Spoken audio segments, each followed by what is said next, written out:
Topic का नाम क्या है? टॉपिक का नाम है शेड्यूल्स, ठीक है। दोबारा ध्यान से सुन लो। देखो, जो टॉपिक समझाना है मेरे को, वो उस टॉपिक का नाम क्या है? संविधान में कितनी शेड्यूल्स है। आज दो चीजें पढ़ने वाले हैं हम। कॉन्स्टिट्यूशन के इंपॉर्टेंट पार्ट्स कितने हैं, भाग, और प्लस हम सारी पढ़ेंगे अनुसूचियां। ये सब हमें कवर करना है आज, ठीक है। अगर अनुसूची और ये जो भाग हो जाएंगे तो फिर इसके बाद हमारा क्या होगा, मतलब हमें भाग जरूर इंपॉर्टेंट कवर करने हैं। मैंने पहले भी बता रखा है कि अगर भाग कवर हो गए ना एक बार, तो आपके आर्टिकल आपको याद करने की जरूरत नहीं पड़ेगी, क्योंकि आर्टिकल बिना याद करे भी एलिमिनेट करके निकाल लोगे आप। तो संविधान के पार्ट्स याद होने चाहिए आपको सारे के सारे, ठीक है। सबसे पहले बात कर लेते हैं हमारे कॉन्स्टिट्यूशन की। देखो दोबारा, जो हमारा संविधान है, संविधान में भाग कितने थे? स्टार्टिंग फेज में 22। और अगर हम बात करें अनुच्छेद, अनुच्छेद कितने थे? 395। और अनुसूचियां, अनुसूचियां थी 8, जो टाइम से बढ़ी और बढ़ने के बाद कितनी हो गई है ये भी 12। यानी कि अभी प्रेजेंट टाइम में जो हमारा कॉन्स्टिट्यूशन है, यानी कि जो हमारा संविधान है, संविधान में भाग बढ़ गए हैं। भागों की संख्या कितनी हो गई है? 25। आर्टिकल बढ़ गए हैं। आर्टिकल कितने हो गए? 448 हो गए, 448। और शेड्यूल बढ़कर कितनी हो गई है? इन सब के अलावा कुछ संशोधन होते हैं। क्या होते हैं? संशोधन 106 प्लस हो चुके हैं। कल मैंने बहुत सारे इजी ट्रिक बताए थे कि संशोधनों को तुरंत ही कितनी जल्दी याद कर सकते हैं हम, और कौन से फेज है जिसमें सबसे ज्यादा अमेंडमेंट हुए हैं। 1974 से 76 के बीच में सबसे ज्यादा अमेंडमेंट हुए। और उसके अलावा अगर हम बात करें तो 2001 से 2003 के बीच में बहुत सारे अमेंडमेंट हुए, ठीक है। और 1990 से लेके 92 के बीच में सबसे ज्यादा अमेंडमेंट हुए, 93 तक मान लो। समझ गए? अब मैक्सिमम अमेंडमेंट कब हुए हैं तो आपको मैंने बता दिया, तो इसका एक पर्टिकुलर टाइम है। समझा रही बात? तो शेड्यूल नंबर 1 के बारे में जानेंगे हम धीमे धीमे करके, पर पहले हमें ये समझ लेना है कि जो जो मैं बता रहा हूँ वो समझना है, ठीक है। तो हमारे पास देखो क्या है, शेड्यूल नंबर 1 है। शेड्यूल्स होती क्या है? देखो, पूरे के पूरे संविधान में ना कुछ ऐसे कॉमन हिस्से हैं, कुछ ऐसे कॉमन पार्ट है, जहां पर क्या होता है कि, मैं एग्जांपल देता हूँ, पहले सुनना। जैसे सैलरी की बात कर लेते हैं, तो भारत में संविधान में अलग अलग पोस्ट मेंशन है, ठीक है। Prime minister, president, vice president, CAG, CJI, बहुत सारी पोस्ट है ना। प्रत्येक संवैधानिक पद के लिए क्या बनाई गई है? एक सैलरी तय करी गई है। लेकिन अगर हम सबकी सैलरी को आइडेंटिफाई करने लगेंगे तो हमें डिफरेंट डिफरेंट आर्टिकल पढ़ने पड़ते हैं। शेड्यूल क्या करती है? उसी हिस्से को विस्तार से समझाती है। क्या करती है? जैसे वेतन भत्ते और पेंशन से संबंधित अगर हम बात करें, तो उसके लिए हमारी एक स्पेशल शेड्यूल बना देंगे, ताकि पूरे जितने भी सबकी सैलरी है वो एक हिस्से में पढ़ सके हम। यानी कि उसका जो एक्सप्लेनेशन है वो शेड्यूल में क्या होना चाहिए? विस्तरित होना चाहिए। आर्टिकल में हम ज्यादा विस्तार नहीं कर पाएंगे, तो हम उसके लिए क्या जोड़ देते हैं उसमें? शेड्यूल। तो शेड्यूल में उसका एक्सप्लेनेशन बढ़ाते जाते हैं फिर, जो कुछ एक खास टॉपिक हो सकता है या कुछ एक रेलिवेंट चीज होती है, ठीक है। जब संविधान आजाद, मतलब जब हमारा संविधान बना देश की आजादी के बाद, तो शेड्यूल्स टोटल कितनी थी? 8 थी। ये मैंने अभी पहले ही बताया। और प्रेजेंट टाइम में कितनी हो गई है? वर्तमान में कितनी है आपको पता है? 12। कि 12 में जो नंबर्स हैं वो 9, 10, 11 और ये 12। ये जो आपकी शेड्यूल्स है, ये टाइम टू टाइम ऐड हुई है, ये सारी की सारी, ठीक है। और ये कब कब ऐड हुई है ये भी ईयर पूछ सकता है आपसे, तो अभी एक एक करके जान लेते हैं सभी शेड्यूल के बारे में, कि सारी शेड्यूल्स क्या है। बिना किसी ट्रिक के सिंपल तरीके से मैं तुम्हें याद करा दूंगा। ट्रिक फायदेमंद होगी, लेकिन ज्यादा फायदेमंद इतनी भी नहीं होती वो। अगर आप ट्रिक ट्रिक भूल गए ना, तो आप ट्रिक से क्या हो जाएगा, फिर वो कॉन्सेप्ट ही क्लियर खत्म, और फिर आपको कभी वो याद नहीं आएगा। उसमें आपको फिर तुक्के मारने पड़े तो फायदा क्या।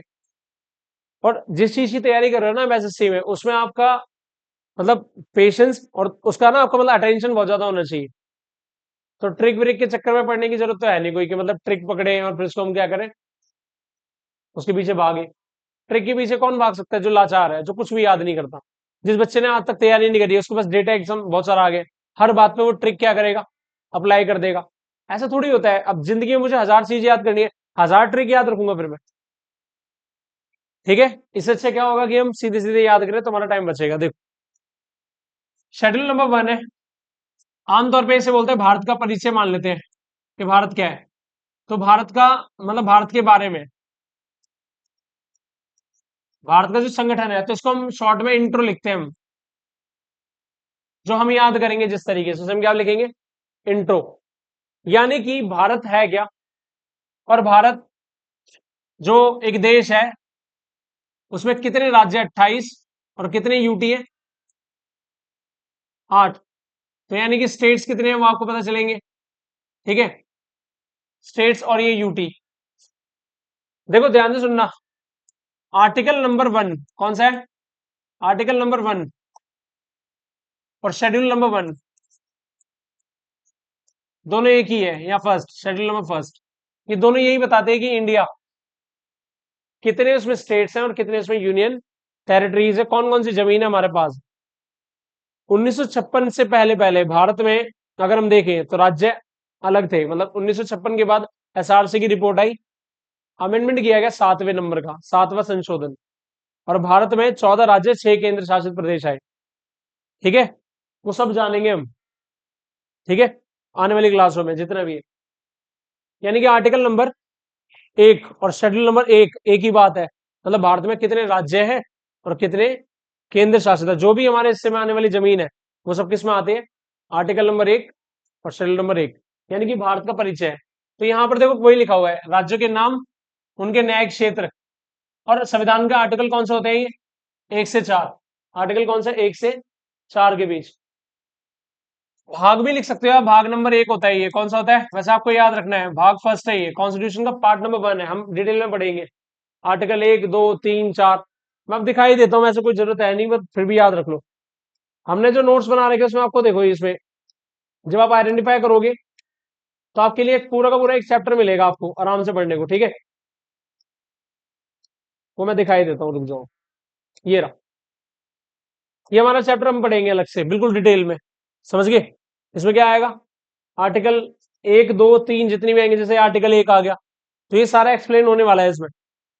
इसमें तुम्हें बस यही याद रखना है जो मैंने बोला है। तो शेड्यूल नंबर कौन सी पढ़नी है पहले हमें, शेड्यूल नंबर 1 पढ़नी है। शेड्यूल 1 आर्टिकल 1 भाग नंबर 1 मतलब संविधान का पार्ट नंबर 1, ये सब एक ही बात कह रहे हैं, इंडिया में क्या क्या शामिल है, कौन कौन से एरिया शामिल है, वो सारी बातें याद रखना। ठीक है, संघ राज्य क्षेत्रों के नाम, मतलब हमारे जितने भी यूनियन टेरिटरी और जो भी हमारी यूनियन है उनकी बाउंड्रीज, ये सब आर्टिकल इससे रिलेटेड है, याद रखना ये। बट आप इसको छोड़ो, ये तो छोड़ ही दो। देखो अगले पेज पर आते हैं, पहली शेड्यूल क्या बताती है आपको, बस ये बता देना कि शेड्यूल नंबर 1 बताती है आपको भारत क्या है, भारत में कितना एरिया है, भारत में कितने राज्य हैं, कितनी यूनियन टेरिटरी है, वो sub article 1 part number 1 schedule number 1 article 1 to 4। 1 to 4 detail में जाएंगे बहुत ज्यादा, मतलब बहुत डिटेल में हो जाएंगे वो। ठीक है, शेड्यूल नंबर 2 ये हमारी है वेतन, किससे रिलेटेड है, सैलरी। तो पूरा इसको बोलते हैं वेतन भत्ता और पेंशन, वेतन भत्ता और पेंशन।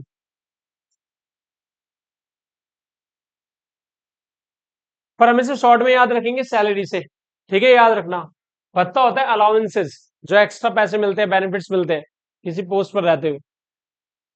परिलब्धियां का मतलब वही अलाउंसेस होते हैं जो आपको मिल रहे हैं।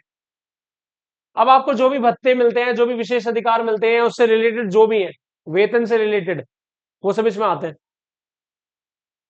ध्यान से देखो, किस किस की सैलरी की बात हो रही है इधर, प्रेसिडेंट, गवर्नर, उसके बाद स्पीकर, डिप्टी स्पीकर, ये सारे संविधान में पद मेंशन है, अलग अलग आर्टिकल है। जब आप देखोगे तो आर्टिकल ये 93 मिलेगा आपको स्पीकर डिप्टी स्पीकर के बारे में। अगर आप चेयरमैन की बात करोगे तो जो राज्यसभा के चेयरमैन होते हैं वो आर्टिकल नंबर 64 होता है। पर इन दोनों की अगर हम बात करेंगे, चेयरमैन और वाइस चेयरमैन, तो ये आर्टिकल आपको कौन सा मिलेगा, 89 मिलेगा ये आपको। संविधान में जो चेयरमैन और वाइस चेयरमैन की जो सैलरी का जो मेंशन किया गया है वो 89 में आएगा। ऐसे तो बहुत सारे हैं, फिर ये विधानसभा के अध्यक्ष, ये अलग से पढ़ेंगे हम, ये हो गए, यहाँ पर विधानसभा हो गए, विधान परिषद हो गए, सभापति, सुप्रीम कोर्ट के जज के जो बाकी जज है, मेन जज की सैलरी, सीजीआई की सैलरी कितनी होती है? 2.8 लाख, ठीक है। और अदर जज की, जो बाकी हमारे जजेस होते हैं, उनकी कितनी होती है? 2.5, कितनी होती है? ठीक है, जो जजेस होते हैं तो 2.5 लाख है। ये हाई कोर्ट के जज की सैलरी, ये सब है, ये सारी सैलरी कौन से शेड्यूल में मेंशन है? तो आप बता सकते हो, शेड्यूल नंबर सेकंड में। कौन से में? सेकंड में। यानी कि सेकंड शेड्यूल रिलेटेड है किससे? सैलरी बेस्ड, है ना, किसकी सैलरी कितनी है, तो वेतन बोल सकते हैं, काम खत्म हो जाएगा उधर।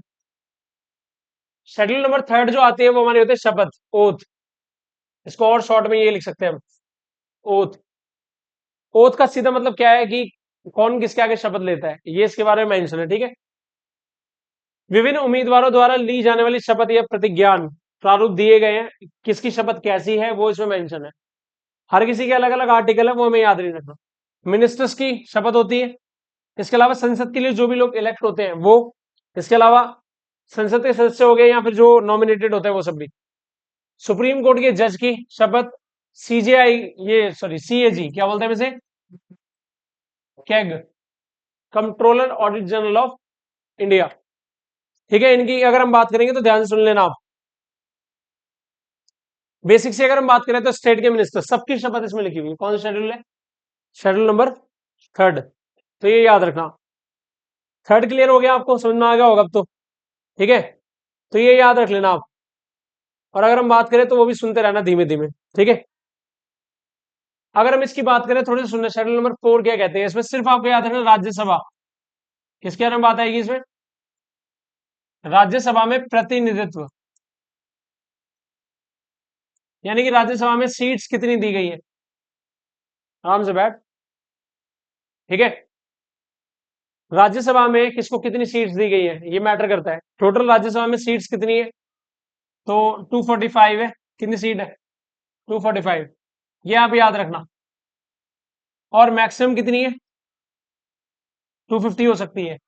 इसकी कैटेगरी दो हिस्सों में है, यानी कि 233 ये स्टेट भेजेगा, और जो 12 है वो प्रेसिडेंट नॉमिनेट करेगा। सवाल यह है कि सबकी सीटें, चाहे वो स्टेट की हो, चाहे वो यूटी की हो, यूनियन टेरिटरीज की, सबकी जो सीटें होती हैं वो यहां पर मेंशन की गई है आर्टिकल नंबर 80 में, और शेड्यूल नंबर 4 है। कौन सी है? Schedule number 4। राज्यसभा की सीटों का जो विवरण है, जो एक्सप्लेनेशन है, वो कौन से में किया गया, बता सकते हो ना आप? तो ये याद रख लेना। तो ये आपको बोलना है बार बार, जो मैं बोल रहा हूँ वो समझते रहना बस, ठीक है। शेड्यूल नंबर 5 है जो, वो शेड्यूल ट्राइब्स, कौन सी होती है? एसटी, शेड्यूल ट्राइब्स, अनुसूचित और जनजातीय इलाका। जितने भी ट्राइबल एरिया होते हैं, कौन से होते हैं? ट्राइबल एरिया वही जहां पर अलग अलग जनजातियां रहती हैं, ठीक है, जिन्हें हम आदिवासी बोलते हैं, आदिमवासी बोलते हैं, ठीक है। तो ये जितने भी ट्राइबल एरिया भारत में, जिसमें आपको सबसे ज्यादा कहाँ मिलेंगे? नॉर्थ ईस्ट में। कहाँ मिलेंगे? ठीक है। उनके प्रशासन के बारे में, कि उनके जो चलाने का तरीका है, उनके रूलिंग के तरीके, और वहां पर जो शासन किस तरीके से होगा उसके बारे में बात की गई है। तो शेड्यूल नंबर कौन सी है? 5 है। शेड्यूल नंबर 6 अगर हम बात करें तो यहां पर ये मेंशन करता है कि असम, मेघालय, त्रिपुरा और मिजोरम, यहां अगर आर्टिकल याद रखना हो ना, आर्टिकल, तो आर्टिकल याद रखना। देखो यहां पर भी मेंशन है वैसे, 370 में याद रखना, 370 है ना जम्मू कश्मीर, तो यहां पर एक और ऐड कर सकते हैं 71, क्या करोगे आप? 371। इसकी बहुत सारी कैटेगरी बनी हुई है, जिसमें स्पेशल प्रोविजन दिए गए अलग अलग स्टेट्स को। अभी भी भारत के कई राज्यों को विशेष प्रावधान दिए गए हैं, ठीक है। तो ये आर्टिकल 371 होता है, जिसमें असम, मेघालय, मिजोरम, त्रिपुरा, यहाँ के जो ट्राइबल एरिया है उनके रूलिंग के तरीके को बताया गया। समझ आ रही बात? उनके शासन करने के तरीके, उनकी शासन में भागीदारी को। 7वें सूची के बारे में डिटेल में बात करते हैं थोड़ी सी। इसमें 3 सूची आती है, कितनी आती है? तो 3 लिस्ट आती है इसमें। कितनी लिस्ट आती है? 3 लिस्ट। वो 3 लिस्ट कौन कौन सी है देखो, यूनियन, फिर कौन सी है? स्टेट, और फिर कौन सी आती है? कॉन्करेंट। ये जो कॉन्करेंट लिस्ट है वो हमने कहां से ली है? ऑस्ट्रेलिया से ली है। जो ये स्टेट वाली पावर है, स्टेट को, और जो ये यूनियन है, देखो हमने ना एक सिस्टम अपनाया क्वासी फेडरल सिस्टम, क्या बोलते हैं वैसे, क्वासी फेडरल सिस्टम। ये क्वासी फेडरल सिस्टम हमने कहां से अपनाया है? कनाडा से। इसका बेसिक मतलब होता है कि पावर इस तरीके से डिस्ट्रीब्यूट होगी जहां पावर केंद्र को भी ज्यादा मिलेगी और राज्य को भी ज्यादा मिलेगी। तो पावर बटी हुई है, तो पावर बांटने का जो तरीका हमने वो कनाडा से बोरो किया है। ठीक है, इसी को बोलते हैं क्वासी फेडरल सिस्टम, अर्ध संघात्मक सरकार। क्या बोलते हैं इसे? अर्ध संघात्मक सरकार। ये थ्री लिस्ट आपको पता होगा 1935 के एक्ट में पहली बार मेंशन हुई थी। ये कौन से एक्ट में मेंशन हुई थी? 1935 के एक्ट में। और इसमें ये याद रखना थ्री लिस्ट, इसमें सबसे पहले जो टॉपिक ऐड हुए थे वो 59 हुए थे, इसमें 54, इसमें 36। तो ये याद रखना, ये टॉपिक्स थे शुरुआती दौर में। फिर बाद में क्या किया गया, इस टॉपिक्स को क्या किया गया, बढ़ा दिया गया आजादी के बाद, ये याद रखो। तो 59 है, 54 और 36 है। अब देखो यूनियन लिस्ट ये रही, जिसमें स्टार्टिंग में आजादी के बाद आफ्टर इंडिपेंडेंसी ये टॉपिक कितने हुए, 97, ये 66 और ये कितने हो गए, और ये बढ़कर कितने हो गए अभी प्रेजेंट टाइम में देखेंगे कितने। ठीक है, ये कितने हुए 61 और ये कितने हो गए 52, ये प्रेजेंट टाइम में। समझ गए? समझा रही बात? तीन लिस्ट होती है, कितनी लिस्ट होती है? तीन। ये आ गई आपके पास तीन list, union list, state list, और उसके बाद कौन सी आती है अब लास्ट में आपकी कॉन्करेंट लिस्ट। तीन लिस्ट होती है, और तीनों लिस्ट के टॉपिक पूछ सकता है आपसे। यानी कि जो यूनियन लिस्ट के टॉपिक है, चलो भाग भी बताया, तो संविधान का भाग नंबर 11 है, कौन सा है? भाग नंबर 11 है, जो बताता है पावर कैसे बटी हुई है केंद्र और राज्य में, संघ राज्य के संबंध। ठीक है, अभी पार्ट्स पढ़ेंगे तो बताऊंगा ना, तो ये याद रखना। तो इसमें मूल रूप से कितने कितने 97 है पहले, अब कितने हो गए, तो ये याद रखना। और अगर आपसे आर्टिकल पूछ ले कि ये तीन लिस्ट का आर्टिकल कौन सा है, तो ये बताना है फिर आप। 246 है, ये भी मेंशन होना चाहिए, ताकि लगे हाथ आपको कुछ आर्टिकल पता लग जाए। कितनी लिस्ट है बताओ? तीन लिस्ट है, यूनियन, स्टेट और कॉन्करेंट। स्टार्टिंग फेज में जब 35 का एक्ट आया तो कितने थे ये, 59, 54 और 36। फिर ये आजादी के टाइम पे कितने हो गए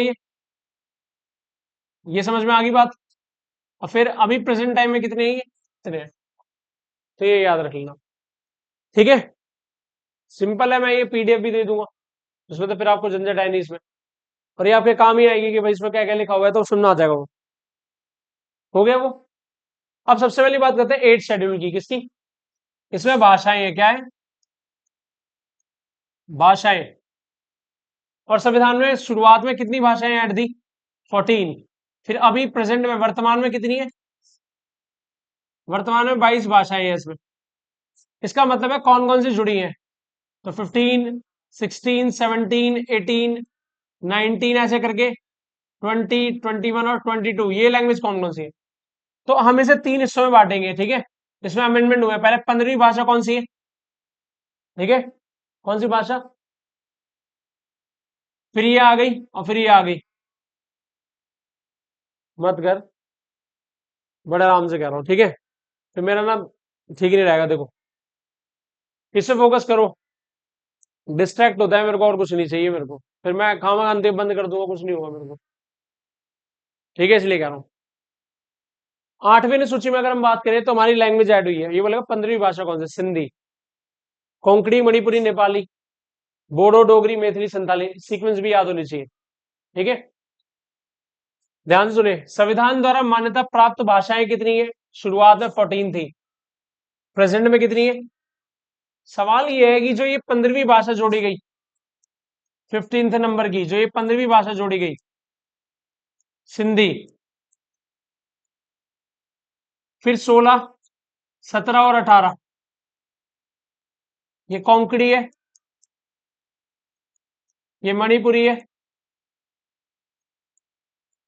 और फिर ये नेपाली है। ठीक है, फिर उसके बाद 19, 20, 21 और 22, ये बोडो आ जाएगी, ये डोगरी आ जाएगी, ये मैथिली आएगी, और फिर ये आ जाएगी संथाली। ये याद रखना। यहां पर हमने इसको तीन तीन कैटेगरी क्यों बना रखी है, क्योंकि तीनों के अमेंडमेंट अलग है, इनके अलग है, इनके अलग है और इसके अलग है। इसका अमेंडमेंट नंबर है 21, 21। इसका अमेंडमेंट नंबर कौन सा है? 71। और इसका कौन सा आता है? 92। सब सब अलग है। देखो भाषाएं, अब इसमें ओवरऑल भाषाएं कौन कौन सी है वो भी देख लो। कॉमनली आपको कौन कौन सी भाषाएं पहले से आती है जो आपको पता है? हिंदी सबसे पहले, जो आपको याद रखनी है, हिंदी। फिर इसके बाद पंजाबी है, फिर ये संस्कृत है, ठीक है। जो आपको आपने हमेशा सुनी है उर्दू है। अब हिंदी सुनिए, उर्दू सुनिए, पंजाबी है, संस्कृत है, ये तो कॉमन है। अब आप धीमे धीमे समझते रहना जो आपको पता है। उसके बाद आप बांग्ला कॉमन भाषा, गुजराती कॉमन भाषा, मराठी कॉमन, ठीक है, जो आपको पता है पहले से ही, वो याद रखो। इसके अलावा नेपाली एक कॉमन भाषा है जो आप समझते रहते हो कि भाई कहाँ कहाँ बोली जाती है। और एक कश्मीरी भाषा, असम की असमिया, ठीक है, ये भी याद रखो, जो बाद में अड़ी। फिर ये कन्नड़ है, फिर यहां पर ये देखो सिंधी, ये तमिली है और ये तेलुगु है, ठीक है। भाई सारी भाषा तुमसे थोड़ी बोलेगा कि बताओ इसमें कौन कौन सी भाषाएं ऐड है, लेकिन आपके दिमाग में चलना चाहिए कि मैं कितनी भाषा रिकॉल कर पा रहा हूँ, ये आपको समझना है बस, ठीक है।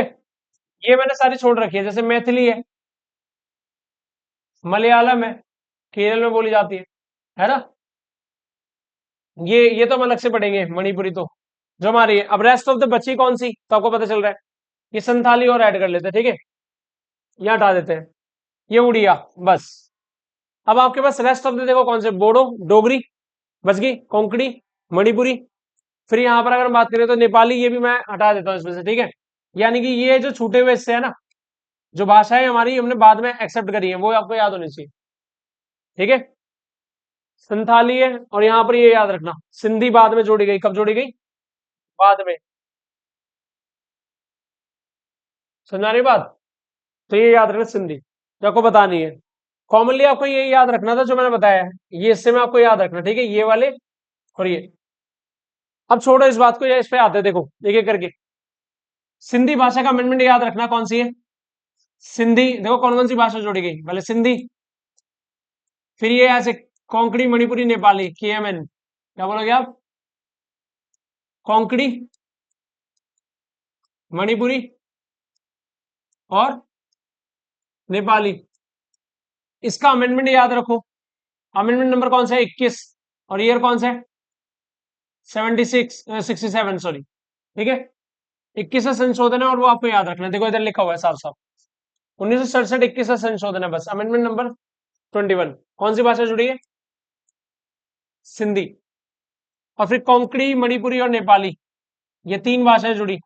अमेंडमेंट देख लो इधर कौन सा है और कब है, ये भी याद रखना, 1992 में जो आपका अमेंडमेंट आया, ठीक है। फिर ये आप इसको जो जैसे मर्जी याद रख लो, आपकी मर्जी है। कुछ लोग इसे बोर्ड मास कहते हैं, कुछ लोग कुछ कहते हैं कि BDMS, ऐसे याद रख लो, है ना, वो तो मर्जी है, हर किसी के तरीके अलग है। ये सीक्वेंस में से याद दिलाएंगे और कुछ नहीं याद दिलाएंगे। अगर कुछ भूल जाते हो तो बोर्ड मास जैसे लिखते हैं ना BDMS, तो वो याद रखना, बी से बोडो, डी से डोगरी, एम से मैथिली और एस से संथाली। तो ये उस वे में याद करना है बस, इसमें कोई ट्रिक थोड़ी है, सीक्वेंस आगे पीछे ना हो बस आपके, ठीक है। आपसे पूछेगा 22वें नंबर की आखिरी भाषा कौन सी जुड़ी है, बताओ।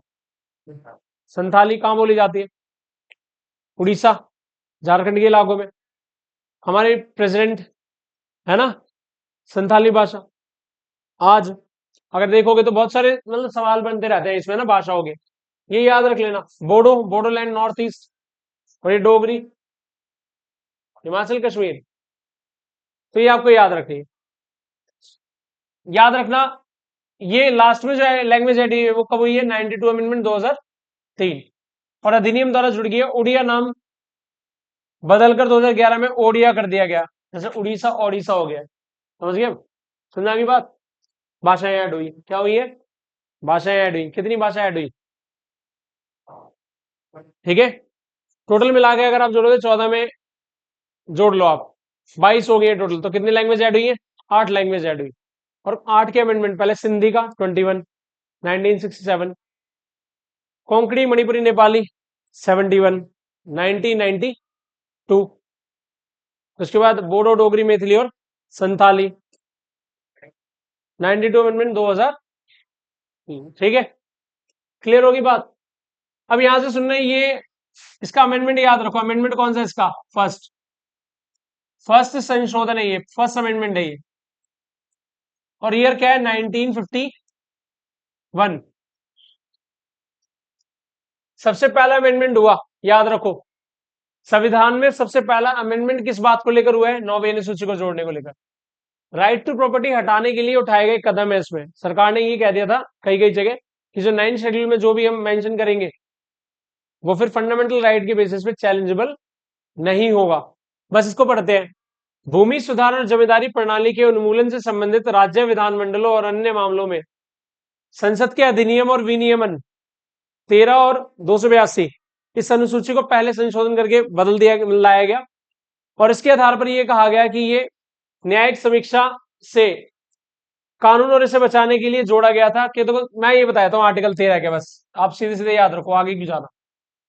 आर्टिकल 13 कहता है कि संविधान लागू होने से पहले, लागू होने के बाद कोई भी कानून जो आपके फंडामेंटल राइट को क्या करता है?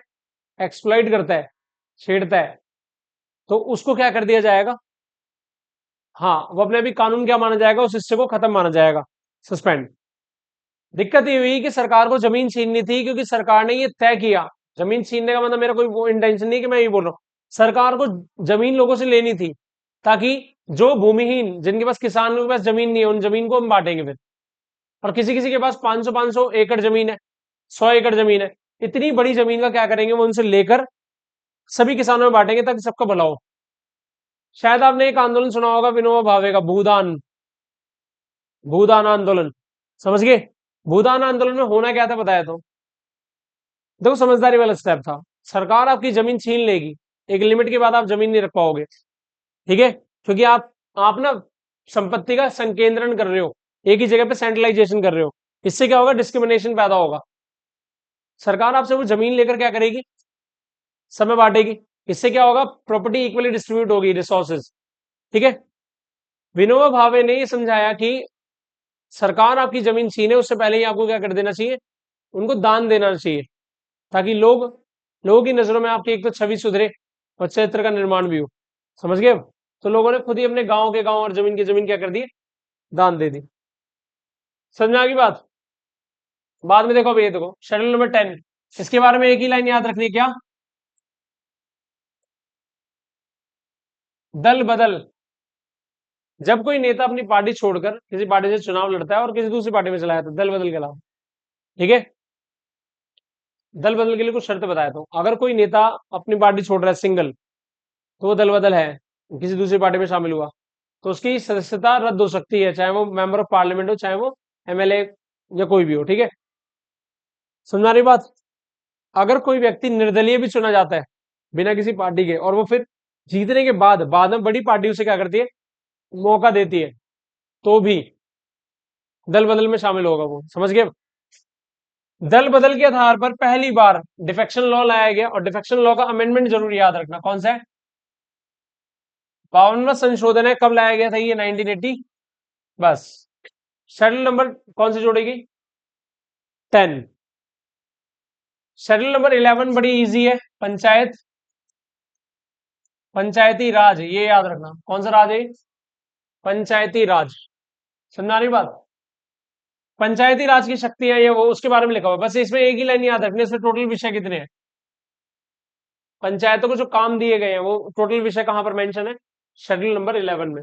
और ये अमेंडमेंट जरूर याद रखना, क्योंकि देखो, जो 73वां संशोधन और जो 74वां संशोधन है, ये जुड़वा है, जुड़वा संशोधन है, एक साथ आए हैं, क्योंकि इनका ईयर भी सेम है, 1990, और ये एक साथ पेश हुए थे। तो 73वें संशोधन का संबंध किससे? पंचायती राज से। और 74वें संशोधन का संबंध किससे? नगर पालिका न्यायपालिका से, सॉरी, नगर पालिका से, स्लिप ऑफ टंग। ठीक है, समझ आ गई बात? और आर्टिकल सिर्फ एक ही होता है इसमें, आर्टिकल सिर्फ 243 है, सिर्फ एक ही आर्टिकल आता है, लेकिन उसके अंदर क्लॉजेस बने हुए हैं बहुत सारे, और उसके अंदर छोटे छोटे आर्टिकल्स, मतलब आर्टिकल मेंशन किए गए। ठीक है, समझ आ गई बात? कंक्लूड करते हैं, चलो देखते हैं क्या क्या हुआ। कंक्लूड करने पर पता चलेगा आपको शेड्यूल नंबर 1 क्या है? इंट्रो।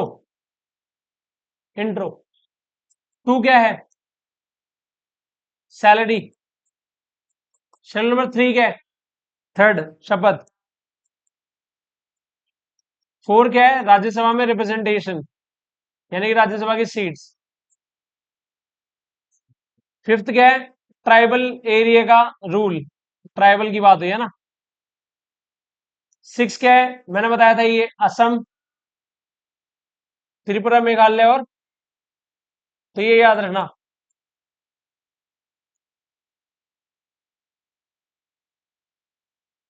मेघालय, मिजोरम, ठीक है।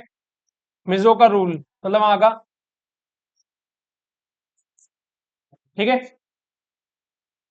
यहां पर अगर हम बात करें सात, तो थ्री लिस्ट क्या है?